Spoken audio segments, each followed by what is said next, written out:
আজকে এসছি এই ডাইরেক্ট নিচটাকে চেক করার জন্য, যার কমপ্লেন যে ঠান্ডা করছে না।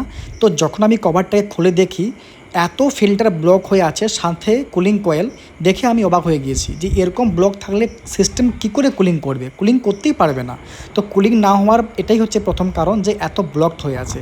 তো তারপরেও আমি চেক করলাম আউটডোরেতে গিয়ে যে আর অন্য কিছু সমস্যা আছে কি না। দেখলাম গ্যাস সব ঠিকঠাক আছে, কোনো কিছু অসুবিধা নেই।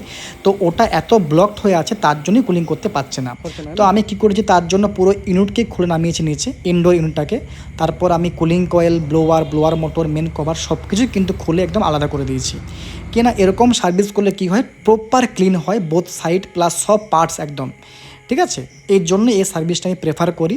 দেখো এখন কিন্তু ইনডোর আমাদের সার্ভিস করা কমপ্লিট, এখন আমি ফিট করে দিয়েছি। এরপরে গিয়ে কিন্তু ওপর আমি হ্যাঙ্গিং করব, তারপর আমি আউটডোর সার্ভিস করব, ঠিক আছে। এখন আমি ইনডোর কয়েল কিন্তু হ্যাঙ্গিং করে আমি এসেছি বাইরেতে। আউটডোর সার্ভিস করা হয়ে গেছে, তার সাথে ফ্ল্যারিং নাটও টাইট করে দিয়েছি, র্যাপিং টেপ করে দিয়ে সব কিছু আমাদের কমপ্লিট। দেখো এখন ইনডোর ইউনিট আগে কেমন ছিল আর এখন কেমন দেখাচ্ছে। এখন তো সব কিছু আমরা কভার ফিটিং করে দিয়েছি, এরপর হচ্ছে আমাদের অন করার পালা।